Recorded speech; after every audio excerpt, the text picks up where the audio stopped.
ಸ್ನೇಹಿತರೆ, ನಾನು ಚಂದ್ರಶೇಖರ್ ಅಂತೇಳಿ ಮಂಡ್ಯದಿಂದ. ನಾನು ಮಾರ್ಚ್ 31 ಓಲೋ ಗಾಡಿ ತೊಗೊಂಡಿದ್ದೆ. ಇವಾಗ ಗಾಡಿದು ಏನು ಪ್ರಾಬ್ಲಮ್ ಆಗಿದೆ ಅಂದರೆ ರಿವರ್ಸು ಮತ್ತು ಸ್ಪೋರ್ಟ್ಸ್ ರಿವರ್ಸ್ ಮೋಡ್ ಹೋಗ್ತಾ ಇಲ್ಲ, ಬರೀ ನಾರ್ಮಲ್ ಮೋಡ್ ಮಾತ್ರ ಹೋಗ್ತಾ ಇದೆ. ಮೈಲೇಜು 190 ತೋರಿಸ್ತಾ ಇತ್ತು, ಇವಾಗ ಬಂದು 125 ತೋರಿಸ್ತಾ ಇದೆ.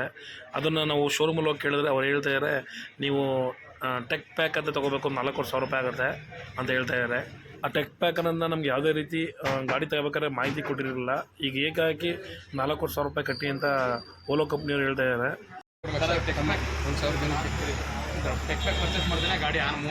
ಸರ್, ಈಗ ಗಾಡಿ ಕೊಟ್ಟರಲ್ಲ, ಗಾಡಿ ಕೊಟ್ಟಾಗ ನೀವು ಟೆಕ್ ಪ್ಯಾಕ್ ಬಗ್ಗೆ ನಮಗೆ ಮಂಡ್ಯದಲ್ಲಿ ಯಾರು ಮಾಹಿತಿ ಕೊಟ್ಟಿಲ್ಲ ಸರ್. ಇಲ್ಲ, ಈಗ 4,000 ರೂಪಾಯಿ ಕಟ್ಟಿದ್ರೆ ನಾವು ಹೆಂಗೆ ಕಟ್ಟೋದು?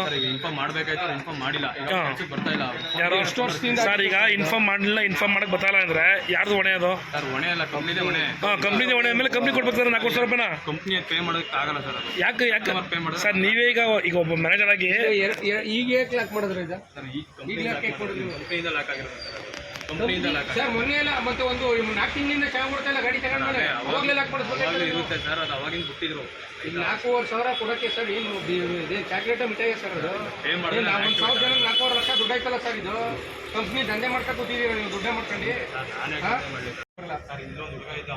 ಈಗ ನೀವು ಹೇಳಿದ್ರೆ ನಾವು ಬಂದಾಗ ಕಂಪ್ನಿಗೆ ನಾವೆಲ್ಲ ಅಪ್ಡೇಟ್ ಮಾಡಿದ್ರೆ ಅಪ್ಡೇಟ್ ತಗೋತಿಲ್ಲ, ದುಡ್ಡು ಮಾತ್ರ ಮಾಡ್ಕೊಂಡು ಅಪ್ಡೇಟ್ ತಗೊಳ್ಳಿ ಅಂದ್ರಲ್ಲ, ಅದೇನು ಹೇಳ್ಬಿಟ್ರಿ? ಅದೇನು ಕಂಪ್ನಿ ಹೇಳ್ಬಿಟ್ಟಾಗ 4,000 ಹೆಂಗೆ ಹೇಳ್ಬಿಟ್ರಿ ನೀವು? ಮತ್ತೆ ಅದು ಹೇಳ್ಬೇಕಾಯ್ತು ನಾವು ಬಂದಾಗ. ನೀವು ಅಲ್ಲ ಸರ್, ನೀವು ಬಂದ ಫಸ್ಟ್ ಹೇಳ್ಬೇಕಾಯ್ತು ಸರ್. ಈಗ ತಗೊಂಡಿದ್ದೀರಾ 5 ತಿಂಗಳು ಮುಂಚೆ ಹಿಂಗೆ ಆಗೈತೆ ಅಂತ ಹೇಳ್ಬೇಕು ನೀವು ಸರ್. ಈಗ ನಿಮ್ಮ ಹೆಡ್ಗೆ ಫೋನ್ ಮಾಡಿ ಹೇಳ್ತಾರೆ ಸರ್. ಈಗ ಅವರು ಫೋನ್ ಮಾಡಿದ್ರೆ ಅವ್ರು ಹೇಳ್ತಾರೆ ಸರ್, ಪರ್ಚೇಸ್ ಮಾಡಿದ್ರೆ ಎತ್ತಿಲ್ಲ ಅಂದ್ರೆ ಅಲ್ಲಲ್ಲ, ಈಗ ಅವ್ರು ಹೇಳ್ಬೇಕಾಯ್ತು ಯಾವುದೇ ರೀತಿ ಮಾಹಿತಿ ಕೊಟ್ಟಿಲ್ಲ ಅಂತ. ಹಿಂಗೆ 4,000 ಪರ್ಚೇಸ್ ಮಾಡೋದು ಕಸ್ಟಮರ್ ಅಂತ ಹೇಳ್ಬೇಕಾಯ್ತು. ಹೇಳಿದೆ ಸರ್, ಅದು ನಾನು ಅದಕ್ಕೆ ಅಂದ್ರೆ ಇನ್ಫಾರ್ಮ್ ಮಾಡಿಲ್ಲ. ಫೋನ್ ಮಾಡಿದ್ರೆ ಫೋನ್ ರಿಸೀವ್ ಮಾಡ್ತಾ ಇಲ್ಲ. ಈಗ ಅವರು ಮಾಡಿದವರು ಪರ್ಚೇಸ್ ಮಾಡ್ದೇನೆ ಗಾಡಿ ಮೂವ್ ಆಗಲ್ಲ.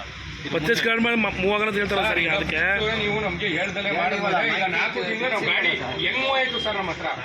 ಅವತ್ತೇ ಮಾಡ್ಬೇಕಾಯ್ತಲ್ಲ ಸರ್, ಮರಣೆಗೆ ಮಾಡ್ಬೇಕಾಯ್ತು. ನೀವು ತಗೊಂಡ್ ಮರಣೆಗೆ ಮತ್ತೆ ತಪ್ಪಾರ್ದೈತೆ, ಕಂಪ್ನಿಯಿಂದ ತಪ್ಪೈತೆ ಅಂದ್ರೆ ಕಂಪ್ನಿ ಈಗ ಅದೇನ್ ಮಾಡ್ಬಿಟ್ರಿ? ಮತ್ತೆ 4 ತಿಂಗಳಿಂದ ಗಾಡಿ ಮೂವ್ ಮಾಡ್ಬಿಟ್ಬಿಟ್ಟು ಇವತ್ತು ಹೆಂಗ್ ಮಾಡಿದ್ರಿ? ಯಾಕೆ ನೀವು ನಿಮ್ ತಪ್ಪಾಯ್ತಲ್ವ? ನೀವು ಇನ್ಫಾರ್ಮ್ ಮಾಡಿ ಸರ್ ಅದು ಕಂಪ್ನಿಯವ್ರಿಗೆ.